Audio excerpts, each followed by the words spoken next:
Vamos dar continuidade ao nosso curso da Norma Regulamentadora 5.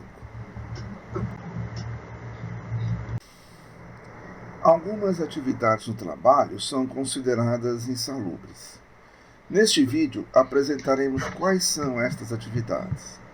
Apresentaremos também os riscos mais comuns existentes no ambiente de trabalho.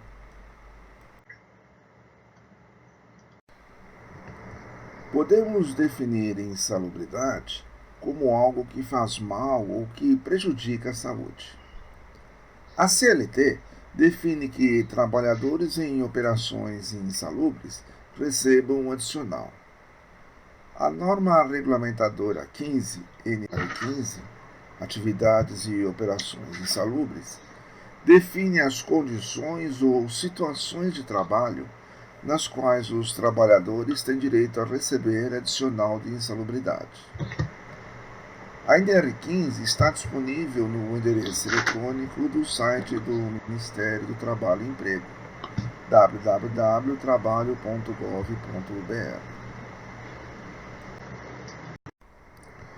São consideradas atividades insalubres pela NR15 as atividades com alto nível de ruído, como áreas de prensas, operação em pátios de aeronaves.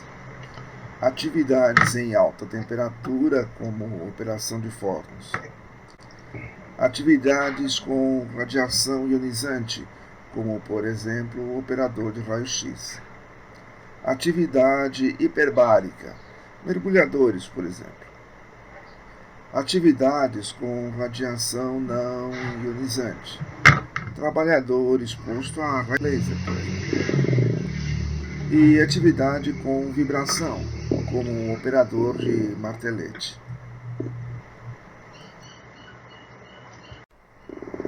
Também são consideradas atividades insalubres pela NR15 os trabalhadores submetidos a agentes químicos, como trabalhadores na indústria de baterias sujeitos a ácidos e chumbo, poeiras minerais, como trabalhadores na indústria de cerâmica, e agentes biológicos, como trabalhadores em estação de tratamento de esgoto.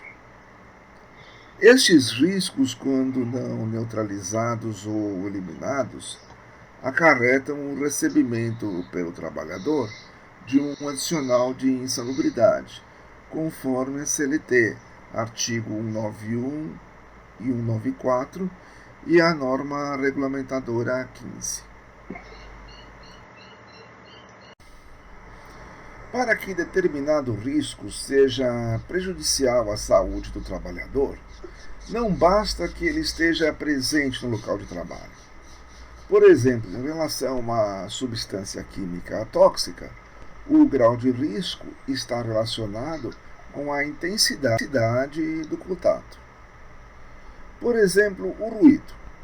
Sabe-se que o ruído intenso pode causar surdez, mas abaixo de certa intensidade ele não é prejudicial para a audição. Vamos então à definição de limite de tolerância. O limite de tolerância é a intensidade máxima de exposição a determinado risco que não cause dano à saúde do trabalhador. Um aspecto importante do limite de tolerância é que ele depende do tempo de exposição. Para isto, é necessário levar-se em conta a duração do contato diário e dos anos de trabalho a que o indivíduo ficará exposto ao risco. Desta maneira, a tolerância deve estabelecer um limite de exposição a determinado risco que não traga prejuízo à saúde do trabalhador durante toda a sua vida de trabalho.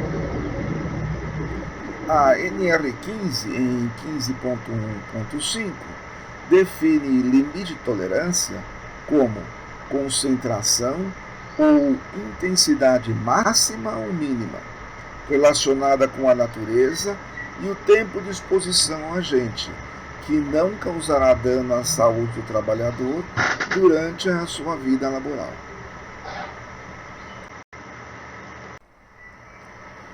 Os limites de tolerância não devem ser vistos como números absolutos por várias razões.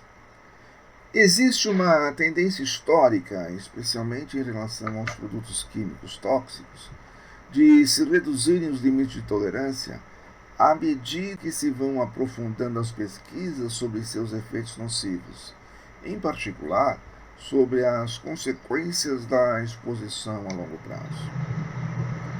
Os limites de tolerância para o mesmo risco variam de país para país, dependendo dos critérios que são utilizados e de fatores políticos, econômicos e sindicais. O limite de tolerância é estabelecido para um risco isolado, mas nos ambientes de trabalho podem existir riscos que interagem uns com os outros e têm os seus efeitos prejudiciais multiplicados. Em resumo, os limites de tolerância devem ser entendidos não como o ideal, mas apenas como o máximo aceitável. Quanto à exposição aos riscos, deve-se buscar reduzi-la ao mínimo possível. O agente deve ser medido segundo critérios técnicos e avaliado se excede ou não os limites estabelecidos.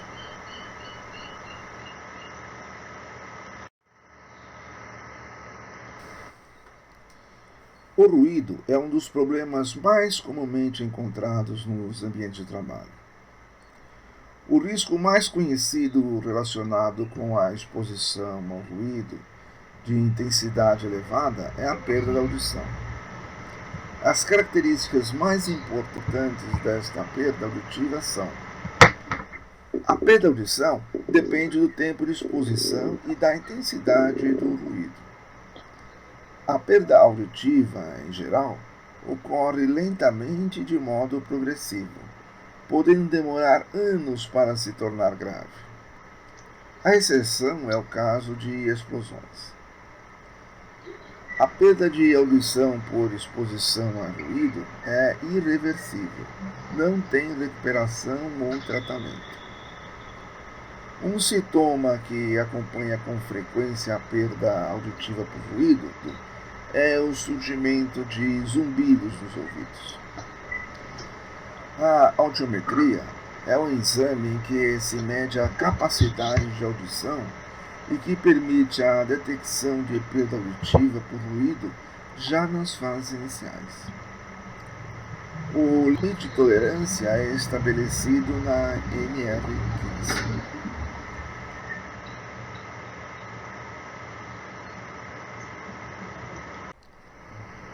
Os problemas causados pelo calor nos ambientes de trabalho resultam em diferentes efeitos sobre os trabalhadores em duas situações.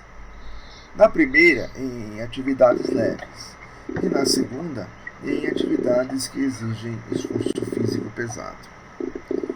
Nas atividades leves, os sintomas mais comuns, além da própria sensação de cansaço e mal-estar, são redução da capacidade de concentração, diminuição da capacidade de trabalho, irritabilidade aumentada, nervosismo e sonolência durante a jornada de trabalho.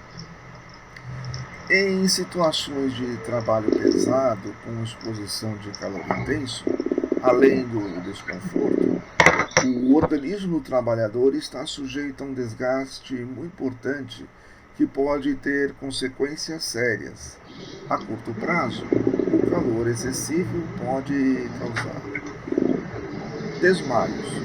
Uma das suas causas é a desidratação por perda excessiva de água e sal através do suor. Cãibras. As cãibras também são causadas por perda excessiva de sal. Intermação ou hipertermia. Aqui, a temperatura do corpo, que normalmente está ao redor de 37 graus centígrados, se eleva para 43 graus. Da mesma maneira que no caso de ruídos, os limites de calor dependem de algumas variáveis e estão estabelecidos na NR15.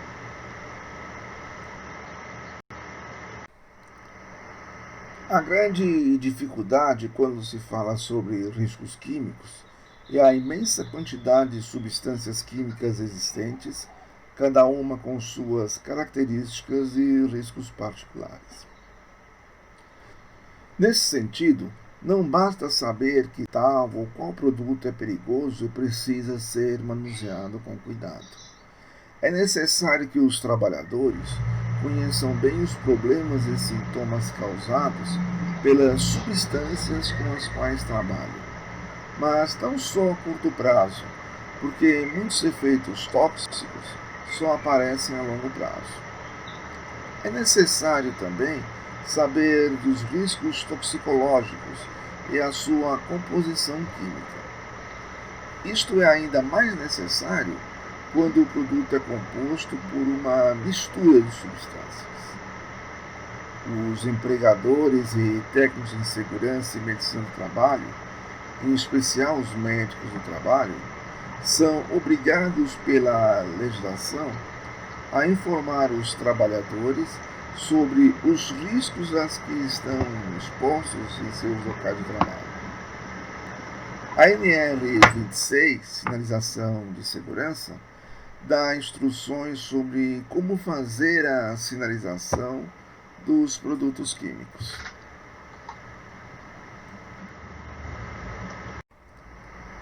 Resumindo, neste vídeo vimos quais as situações que acarretam o recebimento por parte do trabalhador de um adicional de insalubridade. Apresentamos também a definição de limite de tolerância. Conhecemos os riscos mais comuns, ruídos, calor, riscos químicos e seus efeitos. Recomendamos a leitura das NRs 15 e 26, disponíveis no endereço eletrônico do Ministério do Trabalho e Emprego. Sempre que você tiver alguma dúvida sobre o assunto segurança do trabalho, procure o CESP da empresa ou o profissional técnico da consultoria. No próximo vídeo desta aula, falaremos sobre higiene e instalações sanitárias no ambiente de trabalho. Muito obrigado e até lá!